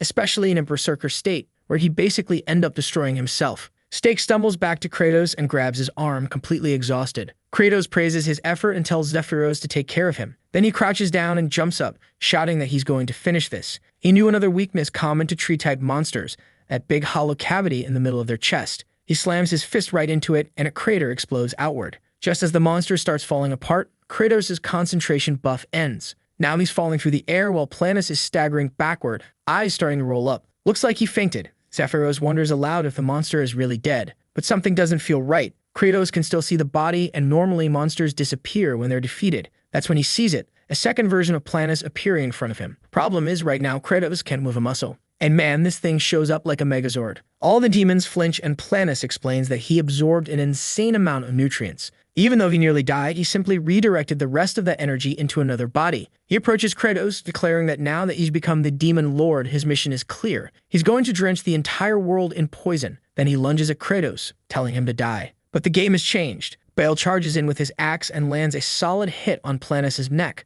This time even sinks in a bit. Still not enough. Bull gets thrown across the field. Sergi jumps in next, striking the other side of his neck with a combo, but she takes a hit to the gut. Meanwhile, Kratos is repeating that line of his. The other seeds are watching. Hartok joins the fray, landing a strike to the back of Planus' head. Planus slams him into the ground, roaring for these bastards to stop it already. But he forgot about one more. Asura appears behind him and says, "This one's for a bountiful harvest." He delivers a precise blow. Planus' head goes flying. As Kratos hovers on the brink of passing out, he watches the monster's body disintegrate along with a massive frozen version. Both vanish into nothing, dissolving into glowing green orbs. And foul-mouthed as ever, Kratos mutters that the bastard deserved every bit of it. Everyone stands still, watching those green specks fall. Hartok hears Zephyros getting ready to document everything, the betrayal and the victory of the Demon King's army. Right then, Hartok raises his arms and calls out Kratos' name, and everyone erupts in celebration. Sergi too, raising all three of her arms along with everyone else. But suddenly, Kratos tells everyone to stop. They freeze. He glances to one side, then the other, and realizes every single field has been destroyed. Their entire harvest would have to start over. And that meant they'd be hungry again for a while. How was he going to convince everyone to stick with agriculture after all this? He didn't have it in him to push them down such a cruel path, forcing everyone to go hungry again. Everyone's just staring at him now. What Kratos didn't see, though, was that those little green orbs were falling to the ground, touching the leaves, which immediately began to rejuvenate. Next chapter opens in a cell with someone saying he heard from the demons that apparently the demon lord had changed a whole lot. Looks like we're getting some backstory on Zephyros, who was born with a choker around his neck and glasses on his face. The guys in the cell are chatting about how it doesn't matter whether the Demon King changed or not. At the end of the day, they're all still going to be livestock under his rule. Right then, an orc walks in, gives everyone a cold look, and opens the door. Instantly, everyone bolts out in a panic. The creature, however, looks confused because the boy is just standing there doing nothing. Then it grabs him by the chest and lifts him up into the air. The kid doesn't react. The beast raises its massive axe, ready to strike his leg, but suddenly, Kratos appears and grabs his head. He doesn't just knock him away, he sends the whole head flying. Then he steps forward and asks the boy why he didn't show fear or beg for his life. Zephyros replies that it wasn't fear, it was relief. No matter what he did, they were just livestock to the Demon King. In the end, they were always going to die. Dying now would just save him from more suffering later. Kratos smiles and tells him that it's okay. He's different from the others. From now on, he was to follow him because he would be the one recording the Demon King's deeds. Someone like him would be wasted as food. Even though, for now, they still had to rely on consuming their own kind. One day, he would put an end to that. He would bring an end to the tragedy of demons needing to eat each other to survive. But now I'm confused because our boy only recently took over this body. The former Demon King wasn't that bad either. So what really happened? Zephyros is just staring at him, half unconscious. Then his expression shifts. He turns away, starts walking, and grabs a shovel. Everyone watches as he begins to dig. Seeing this, Hartok asks what the farmers were doing. And in that instant, everyone lights up and rushes off with tools in hand. Kratos just watches, stunned. Everyone's already planting again, happily singing while they work. Seeing that, Kratos finds his courage, stands up, and starts giving orders. He tells them to find any place where a live potato might still be. Teams 2 and 3 are to start sharpening their hoes. Sergi and Zephyros are to cut what's left of the seed plants. Hartok will lead Team 1 and Asura is to fetch the tools. Then he yells out that all of this is for a bountiful harvest. Ball already has a rope in his mouth, leading the guys with hoes as they charge across the fields. Kratos reflects that for a moment he forgot that agriculture was always like this. Natural disasters, pests, weather shifts, changes. The only thing you can do is dig the soil and plant again. In the end, life itself is a war. That's when Flute spots a healthy little sprout off to the side. She runs over to grab it, but as she pulls, she sees Ruster's arm sticking out of the dirt on the other side. She keeps tugging while he's begging for help. That's when Asura steps in and tells this low-ranking demon girl to step aside. He's got this. But when he pulls, man, out comes a potato bigger than his whole torso. The thing crashes down right on Ruster's head, leaving him all twisted up. Nobody has any idea what just happened, and they immediately call Kratos over. Flute tells him to check out this potato that's bigger than her head. He asks where she found it, and she explains that she just pulled one sprout and a bunch more came up with it. That's when Kratos remembers how it worked in the game. After you defeat Planus, his body falls into the ground, and from that very soil, leaves start to grow. In other words, since he had grown to such a massive size, his body must have touched pretty much the entire field. He immediately orders all the farmers to start digging. There were probably potatoes buried everywhere, and they hadn't died. Sure enough, the demons start digging and pulling out these massive, bowling ball-sized potatoes. Kratos is in disbelief, watching everyone haul cannonball-like crops. Zephyros turns to him and asks if this was the bountiful harvest. Kratos says yes, feeling a huge sense of relief. This truly was the legendary harvest that would allow everyone to eat. Next chapter, a land in ruins. It's time to check in on how things are going in the rest of the world. In the first region, Saruthel tried to lead a rebellion and was utterly destroyed. The heart of the ice spirit was shut down, all of his minions vanished, and the area is now uninhabitable. In the second territory, after Planus died, all of his subordinates were left aimless, not knowing what to do with their lives. In the third territory, their leader Ruster is currently being used as an antenna. Maybe all of that guy's subordinates should be punished for treason. The fourth territory belongs to a half-human, half-snake named Tartu, and in the game, he was a pretty realistic character. Kratos knows that the people from the second and fourth territories can be mobilized pretty easily. The problem is, he can't summon everyone all at once. If he tries to grow too powerful too fast, it'll just end up with too many mouths to feed. So little by little, he's going to recruit and get everything ready for the next harvest. That's when Zephyros shows up and says they're about to begin preparations for the next large-scale harvest. Kratos says it's good to know, but warns them to be careful with the food tickets. Then, a little black creature walks in saying that the orders have already been sent to each of the territories. Kratos asks if there's been any response. The little guy says no, it looks like the fourth territory hasn't responded at all. Kratos asks why. The creature stammers, saying the people there didn't say much. Didn't say much? Why not? Right then, Kratos grabs him by the wings and yells at the damn demon to use his brain and get some real information. The creature explains that it's because there are barely any servants left in the fourth territory. The place is practically deserted. Kratos realizes this fool didn't even ask why it was deserted in the first place. Dealing with a useless assistant like this is impossible. That's when Zephyros says that even though the behavior has improved a bit, Lord Kratos is still the ugliest of all demons. Then he adds that he'll go talk to the people himself and find out what's going on and where the fourth territory's master went. The little creature mentions that from what he heard, it seems like the guy went into human lands. Apparently, he's trying to gather some human bodies to use as fertilizer. Hearing that, Kratos freezes. According to the game, the moment the demons begin their invasion, a cursed paladin shows up to wipe everyone out. The key to avoiding that was not starting a conflict, because if that paladin comes, especially considering it's old man Kimchi, it's game over for everyone. Kratos immediately takes off running, saying he has to stop the fourth master right now. Zephyros asks about backup, but Kratos says no, he'll go alone, it'll be faster that way. And just like that, he activates the human seed with concentrated nutrition, boosts his dexterity, and takes off like lightning. Near the abandoned demon lands, there's a tower called the Paladin's Tomb, also known as the Tower of Life. According to the story, old man Kimchi was supposed to meet Javier and Weird Lloyd there and eventually find the isolated village. And just a little further down the road is the border between demon and human territory, Fort Magrat. From the top of the wall, a soldier of the spyglass says Javier is approaching with that awful servant of his, but there's something strange with them, something they'd never seen before. At the gate, a soldier named Wolkos asks where the rest of the troops are. Javier explains that, unfortunately,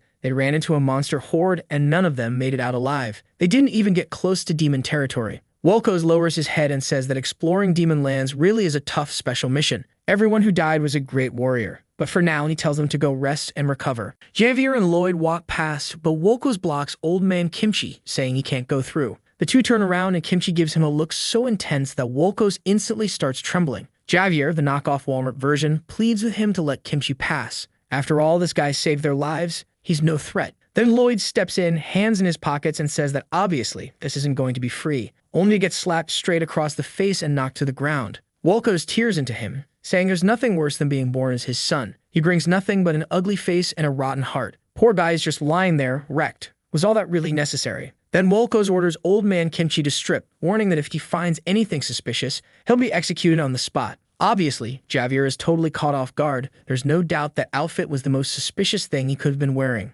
Old man Kimchi shoots a glance at Lloyd, but suddenly, everyone feels something off. Trumpets blare and someone announces that something is approaching. Off in the distance, you can see the demon army heading their way. Wolkos bolts off, shouting for the battalion to prepare. The moment Kimchi sees that army, he feels something take over him, like a command deep inside telling him to kill. Meanwhile, Kratos is speeding toward the battlefield, begging them not to attack. If this fight starts, all the demons will be wiped out. But the troops are already moving forward, ramming their siege pillars into the gate. Arrows rain down, demons are getting stones ready. The war had begun. The battering ram is pounding the door, and everyone inside is hiding wherever they can. Thankfully, Kimchi is standing there, head lowered, thinking about how he instinctively wanted to throw himself into that battle. It's like memories from his 19th reincarnation were surfacing when he pushed forward and slaughtered countless enemies. If Javier hadn't pulled him back just then, he would have charged in without a second thought. It shows how naturally he would have fallen into the fight without even questioning what was true or right. But at the same time, everyone else in the room is trembling with fear. Maybe he really should be the one to fight. The gate's about to break and people are frozen in shock. As soon as it collapses, the first wave of demons storms in.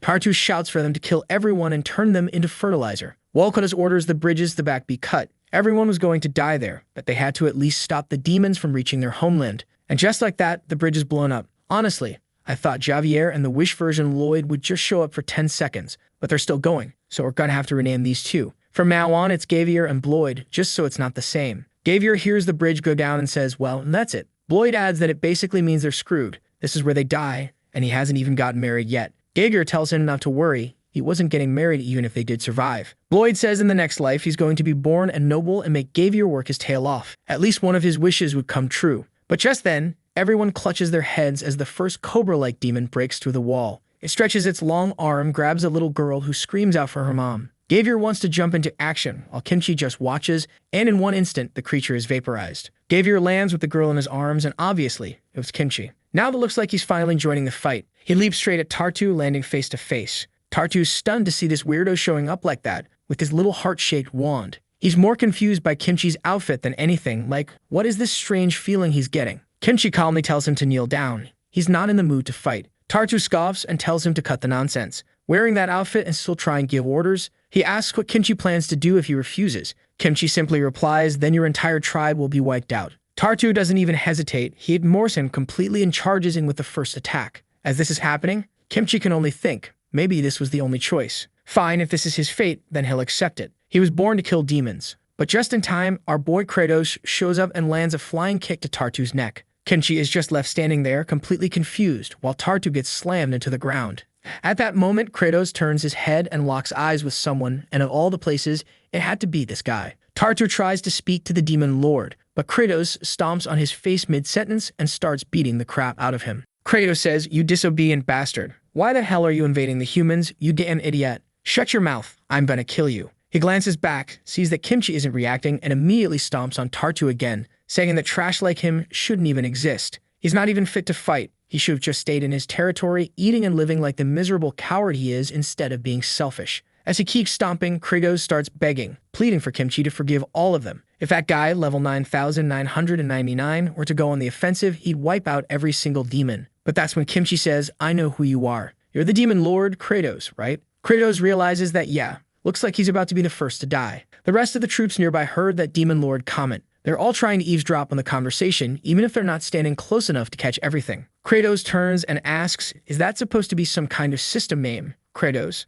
But Kimchi doesn't even know what a computer is. He just says he used that name as final confirmation and he's completely sure now. In that moment, our guy's eyes are trembling. He knows there's no way he's getting out of this alive. His only choice now is to act like this. He charges forward, slaps his hands to the ground, and slams his horn into the dirt. All the demons are startled to see the demon lord doing a full-on handstand butt up in the air. Kimchi's just standing there, totally confused. The demons start whispering, wondering if this is some special demon lord technique, or maybe some sort of threat stance. Kimchi asks what the hell he thinks he's doing, and Kratos says this is the grand reverence. It's the supreme act of gratitude, loyalty, dedication, basically every positive intention packed into one gesture. He's showing he has absolutely no desire to invade the human realm. That snake-looking subordinate acted completely on his own without any orders. That's why he came all this way to stop him. Kimchi coldly replies that he doesn't trust a demon's words, but Kratos keeps dragging his horn along the ground, saying he'll keep asking for forgiveness until Kimchi believes him. The demons are watching, wondering if this is some kind of intimidation tactic, like a bull about to charge. And Kratos is thinking, this is absolutely humiliating. But if he doesn't do this, all the demons will die. And as their leader, he has to protect them. A memory flashes in his mind. He sees his father kneeling while someone, probably a customer, yells at him. The boss says it's pathetic. He drops to his knees just because someone told him to. His father just keeps apologizing, saying it won't happen again. Back then, young Jankiel didn't understand why his dad acted like that. But now he gets it. Sometimes, for the sake of others, you have to accept humiliation. He keeps slamming his horn into the ground. Meanwhile, Kimchi is thinking, it's useless, Kratos. I exist to destroy you. I'm going to kill you now and put all demons to rest. He raises his scepter, but even then, Kratos keeps knocking his head to the floor. That's when Kimchi notices something. This guy, he slams his head into the ground 10 times, rests a moment, then does it again. There's a weird rhythm to it, something oddly familiar. He remembers that in a past life, before stepping into traps, he'd count to 10 and jump. Before any move that needed a precise timing, he'd always count to 10 and then act. Kratos is still down there, begging for forgiveness, overflowing with regret.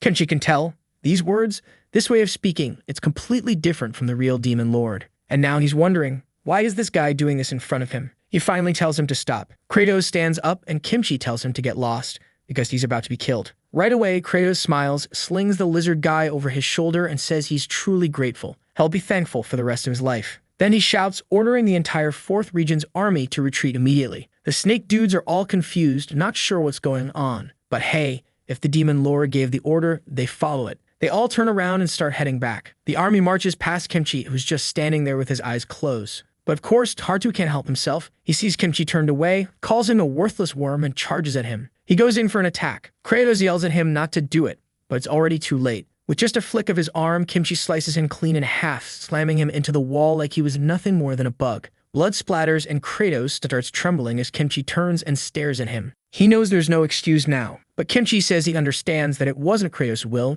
it was that guy's decision. Then he turns around and says if he ever sees his horn again in human territory, he better know that will be the end of him. Woo, that was close. There was no way he'd have survived against a level 9999. Next chapter opens with Gavier and Bloig asking what happened to Lord Kimchi. He simply replies, there was a fight. That's when Wolkos shows up and asks if he's really the legendary old man Kimchi. He says everyone's completely shocked at how Kimchi wiped out those demons with a single move, made the whole crowd bow, and that's why they're all here, to apologize. Gavier hears that and says he knew Kimchi was strong, but not that strong. Wolkos then commands everyone to shout out and thank him. Watching all this, Kimchi thinks that finally on his 20th life he's broken free of this death cycle. For the first time, he chose mercy, even if technically he did kill 2 of them. He starts removing the outfit and everyone around him is clearly confused about what they're looking at. Meanwhile, back in the 4th region, Kratos is sprinting through the chaos, humans charging behind him. They had finally arrived. Getting this whole group here was a nightmare. He tells everyone to get inside the castle and stay put. If anyone invades human territory again, they're all dead.